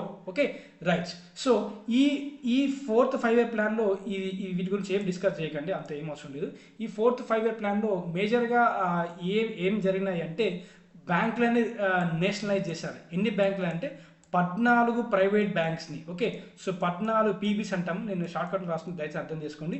14 ప్రైవేట్ బ్యాంక్స్, ఏవైతే ప్రైవేట్ బ్యాంకులో 50 కోట్ల మూలధనాన్ని కలిగి ఉన్నాయో, 50 crore క్యాపిటల్ ఇన్వెస్ట్మెంట్ని కలిగి ఉన్నాయో వాటిని మాత్రమే నేషనలైజ్ చేశారు. సో 19 అడుగుతారు in which year? So 14 banks were nationalise in the year of 1969. Okay, so A committee సూచనల మేరకు ఈ 14 బ్యాంకులని నేషనలైజ్ చేయడం జరిగిందని కూడా ఎగ్జామ్లో రిపీటెడ్గా మనకు అడిగినారు. సో హజారీ కమిటీ సూచనల మేరకు, హజారీ కమిటీ, ఏ కమిటీ అండి? Hazari committee. So Hazari committee సూచనల మేరకు, హజారీ కమిటీ సూచనల మేరకు, సో హజారీ కమిటీ సూచనల మేరకు సో 14 ప్రైవేట్ బ్యాంకుని, అందులో 50 కోట్ల మూలధనం కలిగి ఉన్న 14 ప్రైవేట్ బ్యాంకులని నేషనలైజ్ చేయడం జరిగింది, జాతీయం చేయడం జరిగింది అని చెప్పండి. ఏ కమిటీ అంటే హజారీ కమిటీ సూచనల మేరకు అని మీరు చెప్పండి. Okay, right. సో ఇదే 4th 5 year ప్లాన్లో భాగంగా so chairman Indira Gandhi, deputy chairman DR Gadgil అని చెప్పండి. ఇదే 4th 5 year ప్లాన్లో భాగంగా ఎంఆర్టీపీ చట్టం, ఇది చాలా చాలా ఇంపార్టెంట్. ఎంఆర్టీపీ చట్టము, ఎంఆర్టీపీ యాక్ట్, ఎంఆర్టీపీ డైరెక్ట్గా అడుగుతారు ఎంఆర్టీపీ యాక్ట్ గురించి. MRTP act in the year of 1969 MRTP act. So monopolistic restrictive trade practices act ఏమంటాం? Monopolistic restrictive trade practices act. ఎంఆర్టీపీని ఫుల్ ఫామ్ అడుగుతూ కూడా చెప్పండి, ఎందుకైనా మంచిది. Monopolistic restrictive trade practices act అని అంటారు. ఎంఆర్టీపీ చట్టాన్ని కూడా 1969లో తీసుకురావడం జరిగింది 4th 5-year ప్లాన్లో భాగంగా. మిమ్మల్ని ఏ ప్లాన్లో భాగంగా వచ్చిందని అడగదు, డైరెక్ట్ ఇయర్ని అడుగుతారు అంతే. ఆ ఇయర్ని గుర్తుపెట్టుకోవాలి. ఎంఆర్టీపీ యాక్ట్ ఏ సంవత్సరంలో ఏర్పాటు కావడం జరిగింది తీసుకొస్తారంటే 1969, అలా ఇయర్ని మాత్రమే మీరు గుర్తుపెట్టుకుంటే సరిపోతుంది. ఓకే, సో ఇదే ప్లాన్లో 1970లో ఆపరేషన్ ఫ్లడ్ని ఏర్పాటు చేశారు. ఆపరేషన్ ఫ్లడ్ ఇది యుద్ధాలకు సంబంధించింది కాదు. ఇది ఆపరేషన్ ఫ్లడ్ అనేది పాల విప్లవాన్ని తీసుకొచ్చారు. పాల విప్లవం. సో మిల్క్ ప్రొడక్షన్ని పెంచాలి అనే ఉద్దేశంతో పాల విప్లవం. ఓకే, సో ఆపరేషన్ ఫ్లడ్ దేనికి సంబంధించింది అయ్యా అని మిమ్మల్ని అడిగితే ఏమని చెప్పాలి? సో మిల్క్ ప్రొడక్షన్ సంబంధించింది అని చెప్పండి, ఆన్సర్ చేయండి మీ ఆప్షన్లో. అలాగే అడుగుతారు ఎగ్జామినేషన్లో. ఓకే, సో ఆపరేషన్ ఫ్లడ్ దేనికి సంబంధించింది అంటే మిల్క్ ప్రొడక్షన్ సంబంధించింది. Okay, milk. ఓకే, మరి భారతదేశంలో ఈ వైట్ రివల్యూషన్ అంటారు. మిల్క్ సంబంధించిన విప్లవం ఏంటంటే వైట్ రివల్యూషన్ తీసుకొచ్చిన వ్యక్తి ఎవరు? ఈ పాలకు సంబంధించిన అంటే వర్గీస్ కురియన్. ఓకే, ఎవరు? వర్గీస్ కురియన్. ఓకే, సో వర్గీస్ కురియన్ అతని పేరు ఇంపార్టెంట్. సో వర్గీస్ కురియన్. ఎందుకు దీని గురించి అడుగుతారంటే ఈ 4th 5-year ప్లాన్లో ఈ ఆపరేషన్ ఫ్లడ్ తీసుకొచ్చారు కాబట్టి అందుకు ఇతని యొక్క ఏమంటాం సైంటిఫిక్ మెథడ్స్ అనేవి చాలా యూస్ఫుల్ అయినాయి కాబట్టి సో వర్గీస్ కురియన్ అని మీరు ఆన్సర్ చేయొచ్చు. ఓకేనా, రైట్. ఇప్పుడు ఏపీలో వైజాగ్ స్టీల్ ప్లాంట్ని ఏర్పాటు చేశారు in the year of 1971. Visakha ఉక్కు కర్మాగారం, విశాఖ ఐరన్ స్టీల్ ఇండస్ట్రీ ఏ కంట్రీ సహకారంతో మిమ్మల్ని ఏర్పాటు చేశారు అంటే Russia. Okay, so Russian. Okay, so USSR Russia యొక్క సహాయంతో 1971లో విశాఖ ఐరన్ స్టీల్ ప్రాజెక్ట్ని ఏర్పాటు చేయడం జరిగింది. ఓకే, ఇది సెకండ్ 5-year ప్లాన్లో కాదు, 4th 5-year ప్లాన్లో ఏర్పాటు చేశారు. Okay, Visakha iron steel project. So ఇలా మీరు నేర్చేసుకుంటే చాలా చాలా హెల్ప్ఫుల్ అవుతుంది మీకు అన్ని ఎగ్జామ్స్లలో. ఓకే, నెక్స్ట్ సో అదేవిధంగా 1972. ఓకే, 1972 వన్యప్రాణి సంరక్షణ చట్టం, wild life protection act WPA.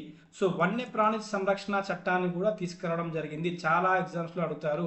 Wild life protection act was introduced in the year of 1972. Okay, ఇలాంటి ఇయర్స్ మాత్రమే అడుగుతారు, వేరే వాటి గురించి అడగరు ఎగ్జామినేషన్లో.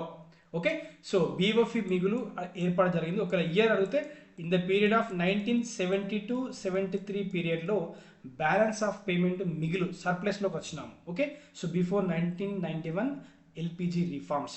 Okay, right. సో ఈ next CADP command area development programme, CAD. Okay, CAD command area development programme చాలా చాలా ఇంపార్టెంట్. మీరు చిన్నప్పుడు 10th క్లాస్ సోషల్లో నేర్చుకొని ఉంటారు. CADP command area development programme ఇది ఇన్ ద ఇయర్ ఆఫ్ 1974-75లో ఏర్పాటు చేశారు. So command development programme in the year of 1975 అని చెప్పొచ్చు, 1970 both mean okay. In the year of 1974-75లో command development and programme. Next 1973లో FERA foreign exchange regulation act, FERA విదేశీ మారక నిల్వల నియంత్రణ చట్టం, FERA. So FERA in the year of 1973. FERA చట్టాన్ని ఎప్పుడు తీసుకొచ్చినారంటే 1970. అన్ని నేర్చుకోవాలంటే కాదు, సో ప్రణాళికలో ఈ పేర్కొన్న మెయిన్ నేర్చుకోవాలి, అది మాత్రమే నేర్చుకోండి. ఓకేనా, right. This is about and 4th 5-year plan. Now we're moving into the 5th 5-year plan. Okay, so 5th 5-year ప్లాన్ని ఇది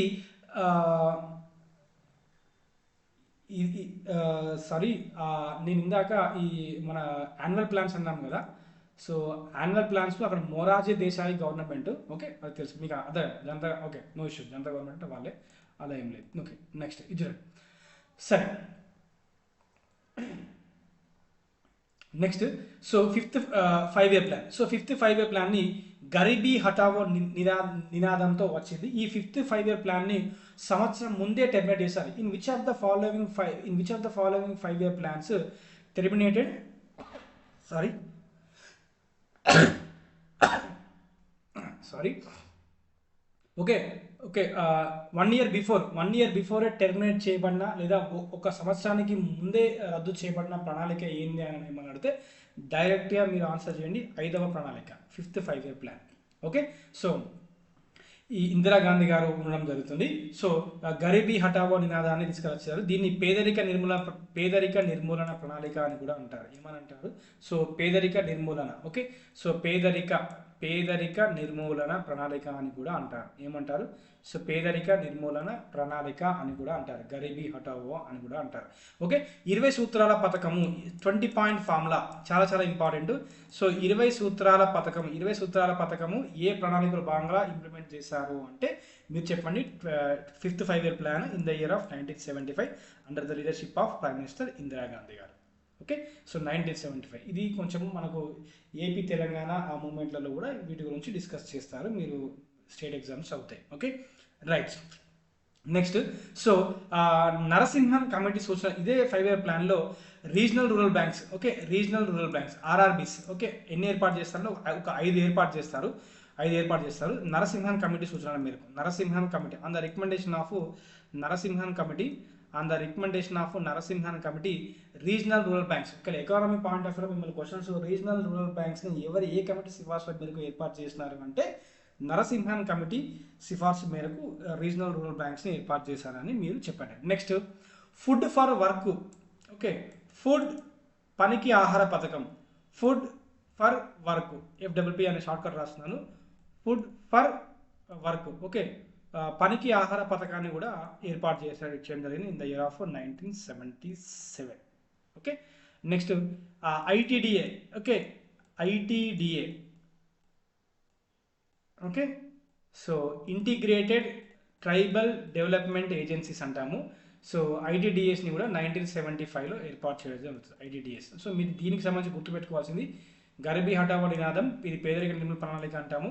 ఇందులో భాగంగా 20 point ఫార్ములా 20 సూత్రాల ప్రణాళికను ఏర్పాటు చేస్తారు.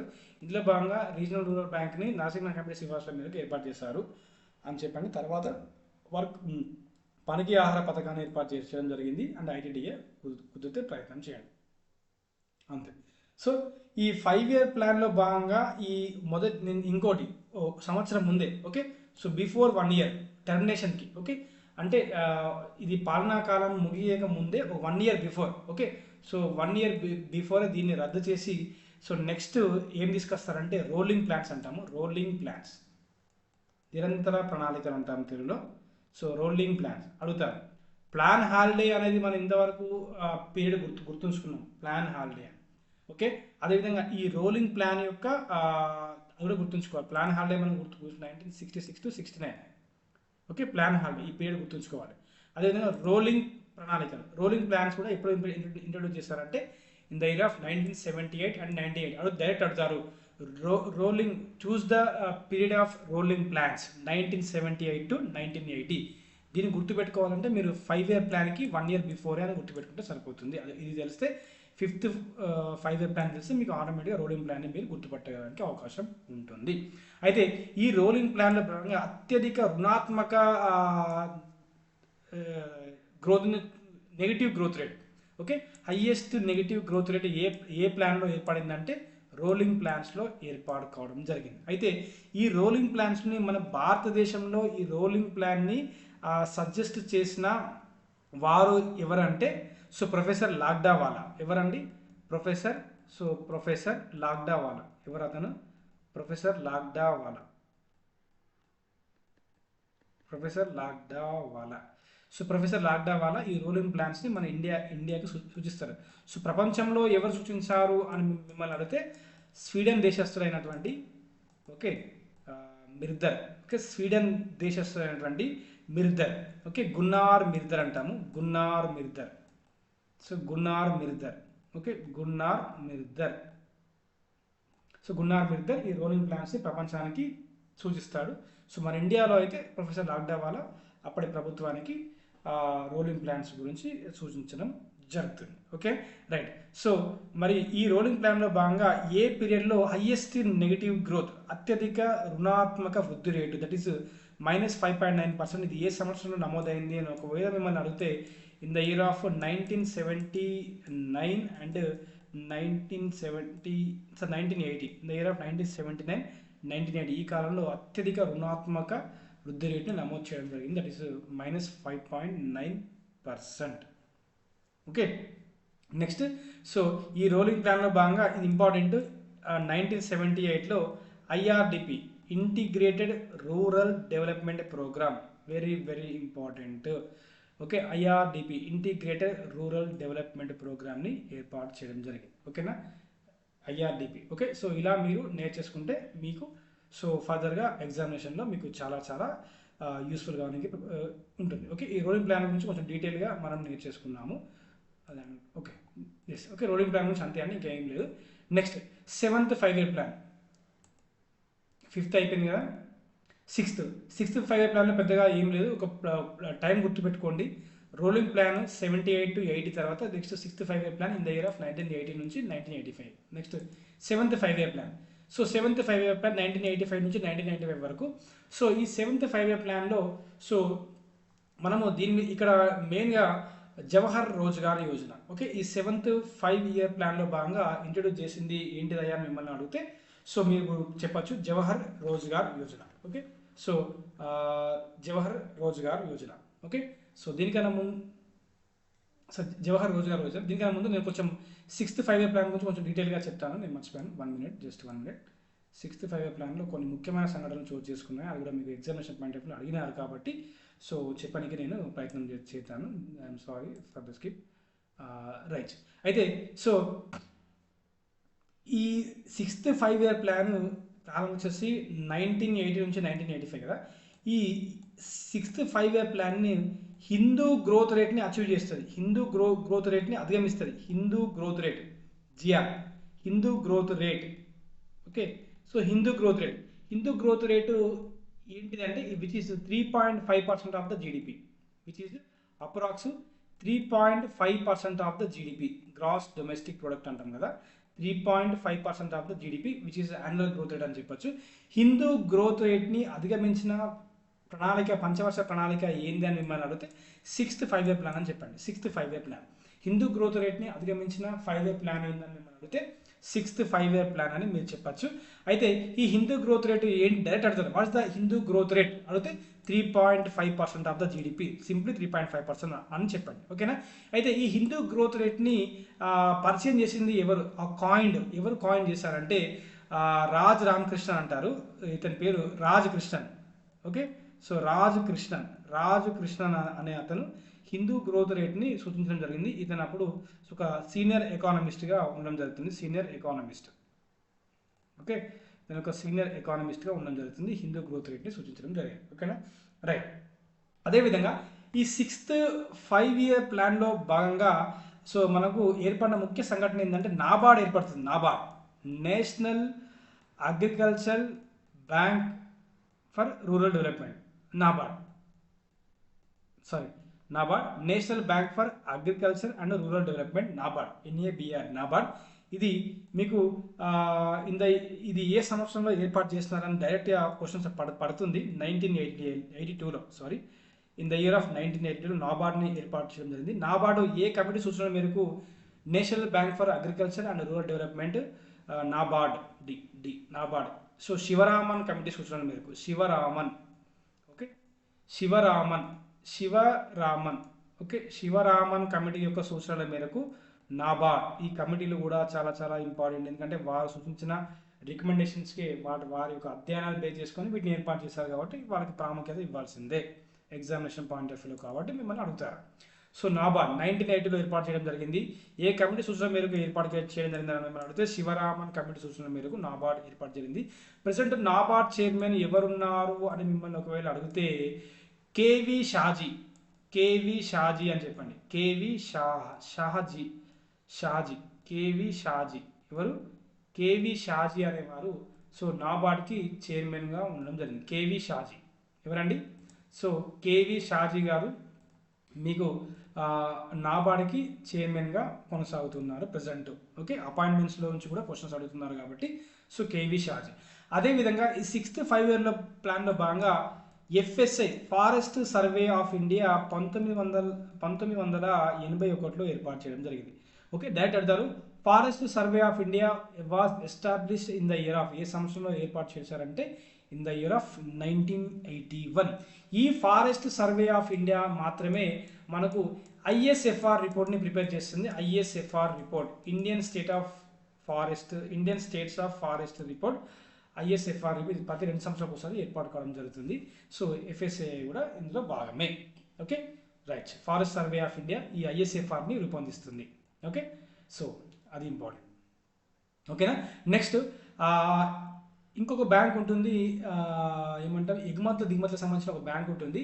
దాన్ని ఏమంటామంటే, ఒక నిమిషం, EXIM bank. Okay, EXIM bank. So EXIM bank కూడా ఈ ఏర్పాటు చేయడం జరిగింది ఇన్ ద ఇయర్ ఆఫ్ 1982లో. Okay, so just 1 minute. In the year of 1982లో ఎగ్జిమ్ బ్యాంక్ అంటాము. EXIM bank, exports and imports bank of India. Okay, exports and imports bank, EXIM bank. So EXIM bank ఎప్పుడు ఏర్పాటు చేశారు? 1982లో. And అదేవిధంగా NABARD. Okay, NABARD ఎప్పుడు ఏర్పాటు చేశారు? అది కూడా 1982లో. బోత్ మీన్స్ ఎందుకు గుర్తుపెట్టుకుని, 1982లో నాబార్డ్ బ్యాంక్ అండ్ ఎగ్జిమ్ బ్యాంక్ని కూడా ఏర్పాటు చేయడం జరిగింది. నాబార్డ్ కమిటీ అడిగితే శివరామన్ కమిటీ అని మీరు నీట్గా ఆన్సర్ చేయవచ్చు. Okay, right. And Hindu growth rate ఏంటిది? 3.5% of the GDP. 3.5% of the GDP. Hindu growth రేట్ని అధిగమించిన ప్రణాళిక ఏందయ్యా అంటే 6th 5-year ప్లాన్, 6వ పంచవర్ష ప్రణాళిక. Okay, next. Okay, 7th 5-year plan. So 7th 5-year ప్లాన్లో భాగంగా ఈ కొంచెం మరీ అంత ఇంపార్టెంట్ కాదు, ఈ టైం అయితే గుర్తుపెట్టుకోండి, 85 నుంచి 1995 వరకు. సో జవహర్ రోజ్గార్ యోజన తీసుకురావడం జరిగింది. So sick industries act. Okay, so కాయిలా పడ్డ పరిశ్రమల చట్టం, సిక్ ఇండస్ట్రీస్ యాక్ట్ అంటాం. కాయిలా పడ్డ పరిశ్రమల చట్టం, సిక్ ఇండస్ట్రీస్ యాక్ట్ 1985లో. ఇది బై తివారీ కమిటీ యొక్క సూచనల మేరకు సిక్ ఇండస్ట్రీస్ చట్టాన్ని తీసుకురావడం జరిగింది. అవి అడుగుతారు in the year of 1980. Direct అడుగుతారు. Sick industries act 1985. నెక్స్ట్ బాల కార్మిక నిర్మూలన చట్టం. So child labour prohibition act 1986.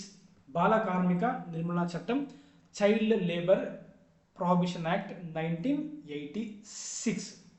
Okay, right. So up to the age of 14 years కదా. సో 14 years వరకు వాళ్ళు బాల కార్మికులుగా గుర్తించకూడదు. సో అందుకు సంబంధించి మనం దీన్ని పాలిటీలో నేర్చుకుంటాం. Okay, right. Next annual plans. Okay, so మనం ఇందాక 6th ప్లాన్ గురించి నేర్చుకున్నాము, రోలింగ్ ప్లాన్ గురించి నేర్చుకున్నాము. Important. And plan holiday 66 to 69, rolling plan 78 to 1980. తర్వాత annual plans. So annual plans గురించి important. Okay, so annual plans 1990 నుంచి 1992 వరకు యాన్యువల్ ప్లాన్స్ని ఏర్పాటు చేయడం జరిగింది. వార్షిక ప్రణాళికలు అంటారు. సో డిఫరెంట్గా 5 years ప్లాన్స్కి డిఫరెంట్గా ఉన్నవి మనకి ఏంటిది? RP rolling plans, AP annual plans. Okay, so AP annual plans. Next plan holiday. So plan holiday అన్న ఇది కూడా యాన్యువల్ ప్లాన్నే. సో 2 సార్లు యాన్యువల్ ప్లాన్స్ ఇంట్రొడ్యూస్ చేస్తారు. ఒకటి 66 to 69 ఒకసారి, నెక్స్ట్ 99 నుంచి 99 వరకు 2 సార్లు మనకు యాన్యువల్ ప్లాన్స్ ఇంట్రొడ్యూస్ చేస్తారు. ఓకే, సో ఈ 2 plan holiday. So which of the following is known as, choose the plan holidays among the following అంటాం. యాన్యువల్ ప్లాన్ పీరియడ్ ఇస్తే అది కూడా plan holiday. Okay, next 1966 to 69 ఇచ్చినా కూడా అది కూడా మీకు ప్లాన్ హాలిడే అని మీరు ఆన్సర్ చేయొచ్చు. Okay, right. నెక్స్ట్, సో ఈ యాన్యువల్ ప్లాన్స్లో భాగంగా ఇంపార్టెంట్. ఓకే, ఎందుకు ఈ యాన్యువల్ ప్లాన్స్ తీసుకోవడం జరిగిందంటే, సో మనకు గల్ఫ్ క్రైసిస్ వచ్చింది, high inflation, BOP balance of payment crisis. Okay, BOP crisis, but BOP మిగులు. సో బీఓపీ మిగులు ఎప్పుడు ఏర్పడింది? మిగులు ఎప్పుడు ఏర్పడింది? In the year of 1970 to 73 మధ్యకాలంలో. ఓకే, 70 to 73 మధ్యకాలంలో బీఓపీ మిగులు ఏర్పడితే in the year of 90s ఆ మధ్యలో మనకు BOP crisis, balance of payment crisis అనేది ఏర్పడుతుంది. సో ఈ balance of payment crisis and Gulf crisis and inflation వీటిని దృష్ట్యా and high physical deficit, so అధిక అప్పులు, సో వీటి అండ్ ఫారెక్స్ రిజర్వ్స్ లేకుండే. సో వీటి దృష్ట్యా మనం తీసుకొచ్చిన నూతన ఆర్థిక విధానం ఏంటిదంటే ఎల్పిజి రిఫార్మ్స్. ఓకే, దాన్ని ఏమంటాం?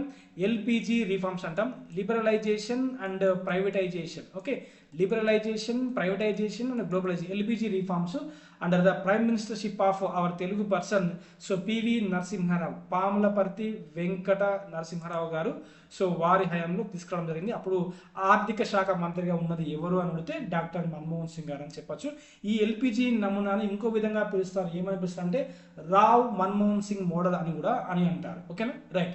అయితే ఈ యాన్యువల్ ప్లాన్స్లో భాగంగా 1990లో SIDBI, small industrial development bank of India, SIDBI ఏర్పాటు చేయడం జరిగింది. సో హెడ్ క్వార్టర్స్ వచ్చేసి లక్నోలో ఉంటుంది. Next LPG reforms introduce in the year of 1991. So new economic policy అని చెప్పొచ్చు. సో కొన్ని కమిటీస్ ఇంపార్టెంట్ యాన్యువల్ ప్లాన్లో భాగంగా. అది ఏంటంటే సో బ్యాంకింగ్ సంస్కరణలకు కింది మేడలో బ్యాంకింగ్ సంస్కరణలకు ఏర్పాటు చేయబడిన కమిటీ ఏంటిది అంటే డైరెక్ట్ నరసింహన్ కమిటీ అని చెప్పండి. నెక్స్ట్ ట్యాక్స్ సిస్టమ్, పన్నుల విధానానికి సంబంధించిన ఏర్పాటు చేయబడిన కమిటీ ఏంటంటే రాజా చెల్లయ్య కమిటీ అని చెప్పండి. నెక్స్ట్ ఒగల్ కమిటీ కూడా ఇంపార్టెంటే. సో రెపో రేటు సంబంధించి ఏ కమిటీ సూచించిందంటే Vaghul committee. So repo rate was introduced in the year of 1992 as per the recommendations of Vaghul committee. These are the very very important. So మిమ్మల్ని ఎగ్జామినేషన్లో టచ్ చేసేది ఏంటిదంటే బ్యాంకింగ్ సంస్కరణలకు ఏర్పాటు చేయబడిన కమిటీ ఏంటంటే నరసింహన్ కమిటీ చెప్పండి. ట్యాక్స్ సిస్టమ్కి ఏర్పాటు చేయబడిన కమిటీ ఏంటంటే రాజా చెల్లయ్య కమిటీ అని చెప్పండి. రెపో రేట్ అనేది ఏ కమిటీ సూచనలకు ఏర్పాటు చేశారంటే సో ఒగల్ కమిటీ అని మీరు చెప్పచ్చు. Okay, right. సో ఈ నెక్స్ట్ ఇప్పుడు మనము LPG reforms. Okay, LPG reforms గురించి నేర్చుకున్నాం. చాలా చాలా important. Okay, so annual plans గురించి డిస్కస్ చేస్తాం. తర్వాత 8th 5-year ప్లాన్ 1992 నుంచి 97 వరకు. సో ఇది first plan after 1991 economic reforms. So ఈ ఎల్పిజి రిఫార్మ్స్లో భాగంగా మనం ఏమని ఒక నిమిషం. సో ఎల్పిజి రిఫార్మ్స్లో భాగంగా మనం ఏమని చేస్తున్నామంటే లైసెన్స్ రాజ్. ఓకే, ఆ లైసెన్స్ విధానాన్ని క్యాన్సిల్ చేస్తారు. నెక్స్ట్ గ్లోబలైజేషన్కి మన ఇండియన్ యొక్క ఎకానమీని తెరవడం జరుగుతుంది. సో ప్రైవేట్ పార్ట్నర్షిప్ని ఇన్వైట్ చేస్తారు. ఓకే, సో అలా అండ్ ఇంకోటి ఏంటంటే ఇందులో డిస్ఇన్వెస్ట్మెంట్ అని ఒకటి ఉంటుంది. చాలా ఎగ్జామ్స్లో అడుగుతారు. డిస్ఇన్వెస్ట్మెంట్ అంటే పెట్టుబడుల ఉపసంహరణ అని అంటారు. సో డిస్ఇన్వెస్ట్మెంట్ కూడా తీసుకురావడం జరుగుతుంది 1991 ఎల్పిజి రిఫార్మ్స్లో భాగంగా. ఓకేనా, రైట్. Okay, right. సో తర్వాత 8th 5-year plan. So 8th 5-year ప్లాన్లో దీన్ని రావ్ మన్మోహన్ సింగ్ మోడల్ అంటాం. అప్పుడు Manmohan Singh PV Narasimha Rao prime minister అయితే మన్మోహన్ సింగ్ వైస్ చైర్మన్గా ఈ ప్లాన్కి ఉండడం జరుగుతుంది. అండ్ ఆర్థిక మంత్రిగా కూడా ఉండడం జరుగుతుంది. Okay, right. సో ఈ 5-year ప్లాన్లో భాగంగా అప్పుడు మన్మోహన్ సింగ్ గారు లోక్సభలో బడ్జెట్ కూడా పెడతారు. ఎల్పిజి రిఫార్మ్స్ బేస్డ్ బడ్జెట్ కూడా ప్రవేశపెట్టడం జరుగుతుంది. ఓకేనా, రైట్. సో అడుగుతారు ఎల్పిజి ఫుల్ ఫామ్ అంటే లిబరలైజేషన్, ప్రైవేటైజేషన్, గ్లోబలైజేషన్. సో సరళీకరణ, ప్రైవేటీకరణ అండ్ ఏమంటాం ప్రపంచీకరణ. ఓకే, అలా చెప్పచ్చు. సో ఇది important. So Malhotra committee in the year of 1993 Malhotra committee యొక్క సూచనల మేరకు సో ఆమె ఇన్సూరెన్స్ సెక్టార్లో సూచించిన సూచనల మేరకు సో IRDAI ఏర్పాటు చేయడం జరుగుతుంది. ఓకేనా, సో ఇన్సూరెన్స్ సెక్టార్లో రిఫార్మ్స్కి ఏ కమిటీ ఏర్పాటు చేశారంటే మల్హోత్రా కమిటీ. అడుగుతారు Malhotra committee is related to insurance sector reforms అని కూడా మీరు చెప్పచ్చు. నెక్స్ట్ సో మల్హోత్రా కమిటీ సూచించిన సూచనల మేరకు IRDAI ఏర్పాటు చేస్తారు. Insurance regulatory development authority of India. దీని యొక్క హెడ్ క్వార్టర్ హైదరాబాద్లోనే ఉంటుంది. So IRDAI insurance regulatory development authority of India IRDAI. So 1999లో ఏర్పాటు చేస్తారు. ఎవరి సూచనల మేరకు అంటే మల్హోత్రా కమిటీ అని చెప్పచ్చు. Okay, so highest growth rate సాధించిన ప్రణాళిక ఏంటి అని అంటే 6.8%, which is 8th 5-year plan. Okay, next 9th 5-year plan just కాలం గుర్తుపెట్టుకోండి. నెక్స్ట్ 10th ప్లాన్ 2002 నుంచి 2007 వరకు. So important national disaster management authority. Okay, national disaster NDMA అంటాము. నేషనల్ డిజాస్టర్ మేనేజ్మెంట్ అథారిటీ 2005లో ఏర్పాటు చేశారు. సో దీని యొక్క చైర్మన్ ఎవరు ఉంటారంటే prime minister as the ex officio chairman. Okay, చైర్మన్గా ఉండడం జరుగుతుంది NDMA. Okay, national disaster management authority direct అడుగుతారు ఏ సంవత్సరంలో అంటే 2005 అని చెప్పండి. Next NRHM, national rural health machine అంటాము. సో డైరెక్ట్ ప్రీవియస్ ఎగ్జామ్స్లో అడిగినారు. NRHM was introduce in the year 2005. Okay, next so 11th 5-year plan period వచ్చేసి 2007 నుంచి 12 వరకు గుర్తుపెట్టుకోండి. Okay, next so 12th 5-year plan. Okay, ఇది చివరి 5-year ప్లాన్ అంటాం. 2012 నుంచి 2017. దీనికి చైర్మన్గా డాక్టర్ మన్మోహన్ సింగ్ ఉంటారు. తర్వాత మోడీ గారు కూడా ఉంటారు. ఓకే, అప్పుడే మోడీ ప్రభుత్వం ఏర్పడుతుంది కాబట్టి మోడీ గారు కూడా ఉండడం జరుగుతుంది. ఓకేనా, and vice chairman. Okay, so vice chairman ఎవరంటే మాంటెక్ సింగ్ అహ్లూవాలియా. ఇతన్నే ప్రణాళిక సంఘం యొక్క చివరి వైస్ చైర్మన్ అని కూడా మీరు చెప్పుకోవచ్చు. ఓకే, సో ఇది ఇంపార్టెంట్. 12th 5-year ప్లాన్ యొక్క థీమ్, ముఖ్య ఉద్దేశం ఏంటంటే faster, sustainable and inclusive growth. Okay, right. So సుస్థిర అభివృద్ధి అండ్ అభివృద్ధితో కూడినటువంటి అభివృద్ధి అని చెప్పచ్చు. సో ఈ ప్లాన్లో భాగంగా make in India initiative programme అనేది 2014 సెప్టెంబర్ 24 ఏర్పాటు చేశారు. నెక్స్ట్ DDU-GKY, దీన్ దయాల్ గ్రామీణ కౌశల్ యోజన. ఓకే, సో దీన్ దయాల్ ఉపాధ్యాయ గ్రామీణ కౌశల్ యోజన 2014 సెప్టెంబర్ 25 ఏర్పాటు చేసి ఇది మొదటి మోడీ గారి ప్రభుత్వంలో, బీజేపీ ప్రభుత్వంలో ఇది మొదటి సక్సెస్ఫుల్ స్కీమ్స్ ఇవి. ఖచ్చితంగా మీరు ఇయర్స్తో పాటు డేట్స్తో కూడా గుర్తుపెట్టుకుంటే చాలా సంతోషం.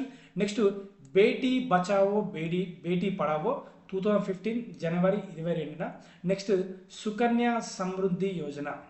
ఓకే, సో సుకన్య సమృద్ధి యోజన ఇది కూడా 2015 జనవరి 22. ఇది బేటీ బచావో బేటీ పడావో మొట్టమొదటిగా ఏ రాష్ట్రంలో ఏర్పాటు చేశారంటే హర్యానా అని చెప్పండి. హర్యానా. సో హర్యానా అక్కడ ఏమంటాం, మన చైల్డ్ సెక్స్ రేషియో అక్కడ తక్కువగా ఉంటుంది. So as per census 2011. So అందుకని సో అక్కడ ఈ Beti Bachao child sex ratio తక్కువ ఉండడం వలన అక్కడ అదే రాష్ట్రంలో ఏర్పాటు చేస్తారు 2011 సెన్సస్ ప్రకారం. ఓకే, నెక్స్ట్ సుకన్య సమృద్ధి యోజన ఇది కూడా 2015 జనవరి 22 ఏర్పడి చాలా సక్సెస్ఫుల్గా రన్ అవుతున్న స్కీమ్ ఇది కూడా. Next so last 5-year plan. Next నీతి ఆయోగ్. అయితే ఇక్కడ ఇంపార్టెంట్ మీరు గుర్తుంచుకోవాల్సిన అంశం ఏంటిదంటే సో ఈ ప్రణాళిక సంఘం ఎప్పుడు రద్దయిందంటారు. Okay, so December 31, 2014. Okay, December 31, 2014లో సో ప్రణాళిక సంఘాన్ని రద్దు చేసి సో జనవరి 1, 2015లో NITI Aayog, national institute for transforming India, NITI Aayog, దీన్ని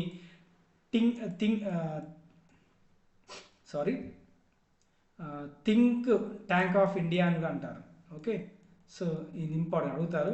థింక్ ట్యాంక్ ఆఫ్ ఇండియా అని కూడా అంటారు. దేన్ని అంటే నీతి ఆయోగ్ అని చెప్పండి. ఓకేనా, సో నీతి ఆయోగ్ నుంచి మనం వెరిఫై నేర్చుకున్నాము.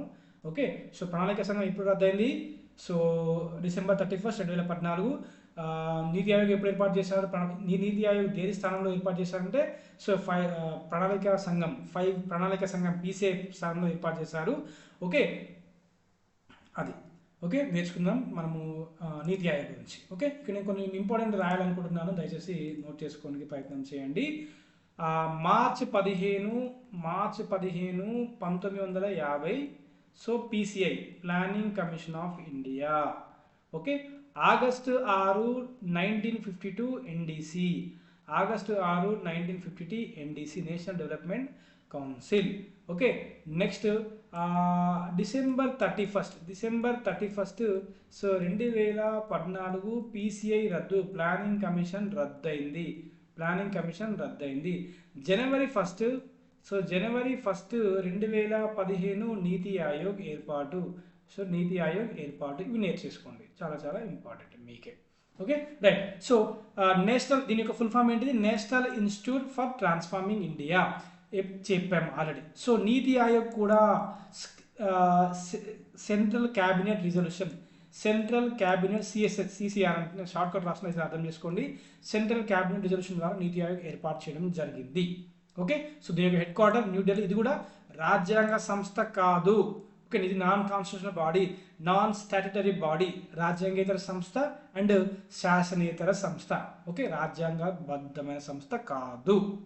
శాసనం ద్వారా ఏర్పాటు చేశారంటే అసలు కాదు అని చెప్పండి. కేవలం క్యాబినెట్ రిజల్యూషన్ ద్వారా ఏర్పాటు చేయడం జరిగింది. ఓకే, రీప్లేస్, ఓకే, ప్రణాళిక సంఘం ప్లేస్లో రీప్లేస్ చేశారు. So non constitutional non statutory body, దీన్ని థింక్ ట్యాంక్ అని కూడా అంటారు. జనవరి 1, 2015 ఏర్పాటు చేశారు. ప్రధాన కార్యాలయం New Delhi. Okay, right. Next important చూద్దాం. ఓకే, అయితే ఈ నీతి ఆయోగ్ సంబంధించి మొదటి చైర్మన్ ఎవరుగా ఉన్నారు, వైస్ చైర్మన్ ఎవరున్నారు, సిఇఓ ఎవరున్నారు, ఓకే, సో పూర్తిగా చూద్దాం. అండ్ నీతి ఆయోగ్ కూడా కేవలం this is also and advisory body to the central government, which is advisory body to the central government కూడా గుర్తుపెట్టుకోండి. Okay, right. So NITI Aayog, so first vice chairman of NITI Aayog is Arvind పనగారయ్య. దీనికి chairman ఎవరు ఉంటారంటే prime minister as X officio chairman. ఎవరైతే ప్రధానమంత్రి హోదాలో ఉంటారో వారు మాత్రమే దీనికి చైర్మన్గా ఉండడం జరుగుతుంది. ఓకే, వైస్ చైర్మన్ ఎవరంటే ఫస్ట్ వైస్ చైర్మన్ ఎవరంటే అరవింద్ పనగారియా అని చెప్పండి. First CEO chief executive officer ఎవరంటే సింధుశ్రీ కుల్లార్ అని చెప్పండి. ఓకే, దీన్ని థింక్ ట్యాంక్ అంటారు. Unlike planning commission, NITI Aayog is only advisory body. Okay, NITI Aayog is only advisory body. Planning commission ఏమో ప్రణాళికను రూపొందిస్తుంది, ఎన్డీసీ ఏమో ఆ ప్రణాళికని అప్రూవ్ చేస్తుంది, ఇంప్లిమెంట్ చేస్తుంది, అప్రూవ్ చేస్తుంది. ఓకే, అప్రూవ్ చేస్తుంది. ఓకే, బట్ నీతి ఆయోగ్ ఏంటంటే which is advisory body to the central government. Okay, నీతి ఆయోగ్కి ఎన్ని pillars, okay, on how many pillars NITI Aayog was established అంటే మీరు ఆన్సర్ చేయండి 7 పిల్లర్స్ అని మీరు ఎగ్జామ్లో ఆన్సర్ చేయాలి. ఇలా డైరెక్ట్ క్వశ్చన్ అడుగుతారు సింపుల్ ఎగ్జామ్స్కి. Okay, so pro people, proactivity, participation, empowering, inclusion, equality, transparency, ఇవి. ఓకే, సమానత్వం, పారదర్శక మొదలైనవి. Okay, ex officio members. Okay, ఇందులో చైర్మన్ అయితే ప్రైమ్ మినిస్టర్గా ఉంటారు. సో ఎక్స్ అఫిషియో మెంబర్స్ ఎవరు ఉంటారంటే సో మ్యాక్సిమం 4 ఉంటారు. వాళ్ళు కూడా 4 యూనియన్ మినిస్టర్స్ అయి ఉంటారు. ఓకే, సో 4 కేంద్ర మంత్రులు ఇందులో సభ్యులుగా ఉండడం జరుగుతుంది. ప్రజెంట్ చూద్దాం. Okay, right. So present chairman so Narendra Modi గారు ఉండడం జరిగింది. స్టిల్ కంటిన్యూ అవుతున్నారు 2015 నుంచి 2015 నుంచి స్టిల్ 2026 వరకు ఎవరున్నారు, స్టిల్ కంటిన్యూ అవుతూనే ఉన్నారు. ఎవరున్నారు? సో నరేంద్ర మోదీ గారు ప్రైమ్ మినిస్టర్, భారత ప్రధానమంత్రి. Vice chairman Suman, present vice chairman ఎవరు? Suman Bery. Okay, right. So Suman Bery. Next present CEO ఎవరంటే బీవీఆర్ సుబ్రహ్మణ్యన్. ఓకే, బీవీఆర్ సుబ్రహ్మణ్యన్ ప్రజెంట్ సిఇఓగా ఉండడం జరిగింది. ఓకేనా, సో ఇది మీకు ఇన్ఫర్మేషన్ ఇవ్వాలనుకుంటున్నాను. సో మ్యాక్సిమం అన్ని కవరేజ్ చేస్తానని నేను అనుకుంటున్నాను. సో మీకు చాలా యూస్ఫుల్ అవుతుంది. సో మనకు యాప్ లింక్ డిస్క్రిప్షన్లో ఉంది. ఎవరైనా జాయిన్ అవ్వాలంటే జాయిన్ అవ్వండి. ఒకవేళ మీకు పీడిఎఫ్ కావాలంటే నేను యాప్లో పెడతాను. యాప్ లింక్ డిస్క్రిప్షన్లో ఉంది. మీరు యాప్ లింక్ని మీరు డిస్క్రిప్షన్ లింక్ ద్వారా యాప్లో జాయిన్ అయ్యి మీరు ఈ పీడిఎఫ్ డౌన్లోడ్ చేసుకోవచ్చు. 2 నుంచి 3 క్వశ్చన్లు నేను ఖచ్చితంగా కవర్ చేస్తాను అనుకుంటున్నాను. ఏమైనా సందేహాలు ఉంటే మీకు కామెంట్ కూడా తెలియజేయచ్చు. సో ఎవరైతే ఎస్ఎస్సి ఎంటీఎస్కి సీరియస్గా ప్రిపేర్ అవుతున్నారో so target general awareness 1000 bit expected bits with detail 360 degrees explanation. నేను చెప్పిన ఇలాంటి ఎక్స్ప్లెనేషన్స్ మొత్తము మనం ఇలాంటి ఈ 1000 బిట్స్లో మేము డీటెయిల్గా నోట్స్ మేకింగ్లో ఇచ్చినాము. మీరు కుదిరితే ఆ నోట్స్ని వీక్షించవచ్చు. So you can have chance to score 70 out of 75. That is చెప్పుకోవచ్చు.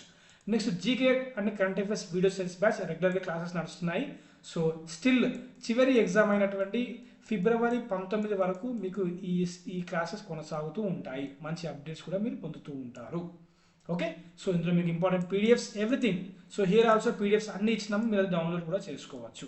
ఓకే, చాలా awards 10 sports, current affairs, okay, science and technology and polity, history, important books, వార్తలు, పత్రికలు, okay, awards, honours, arts and culture, folks dances, అన్ని dances, Olympics, sports, everything we have included. English మరియు తెలుగులో ఉంటుంది, అభ్యర్థులు గమనించారు. Okay, so Indian history, so చాలా మంచి క్వశ్చన్స్ మన ఈ టాపిక్స్ నుంచి పడుతున్నాయి. అభ్యర్థులు 2 నుంచి 3 క్వశ్చన్స్ ఈజీగా కరెక్ట్గా ఆన్సర్ చేయగలుగుతున్నారు. సో కేవలం 25 రూపీస్కి అద్భుతమైన కోర్సు మనం లాంచ్ చేసినాం. సక్సెస్ఫుల్ నర్సింగ్ చాలా మంది లబ్ధి పొందుతున్నారు. ఈ కంటెంట్ మీకు ఇంగ్లీష్లో ఉంటుంది, తెలుగులో ఉంటుంది, తీసుకునే ప్రయత్నం చేయండి. యాప్ లింక్ డిస్క్రిప్షన్లో ఉంటుంది. గూగుల్ ప్లే స్టోర్లోకి వెళ్ళి QNQ ఎగ్జామ్స్ అని టైప్ చేస్తే మీకు యాప్ ఇలా ఓపెన్ అవుతుంది. గూగుల్ ప్లే స్టోర్లోకి వెళ్ళండి, QNQ ఎగ్జామ్స్ టైప్ చేసి ఇలా మీకు లోగోతో మీకు యాప్ ఓపెన్ అవుతుంది. మీరు దాన్ని డౌన్లోడ్ లేదా ఇన్స్టాల్ చేసుకోండి. సో ఫస్ట్ మీరు ఇన్స్టాల్ చేసిన తర్వాత మొబైల్లో ఇలా మీరు రిజిస్టర్ అవ్వాలి. రిజిస్టర్ అయిన తర్వాత మీకు ఇలా ఓపెన్ అవుతుంది. ఆల్ కోర్సెస్ అనే ఐకాన్ ఉంటుంది, ఇది క్లిక్ చేస్తే మీకు ఈజీగా మీరు ఈ పర్టికులర్ బ్యాచ్లో మీరు జాయిన్ అవ్వి మీ యొక్క కోర్స్ని కంప్లీట్ చేసుకోవచ్చు. And all the very best.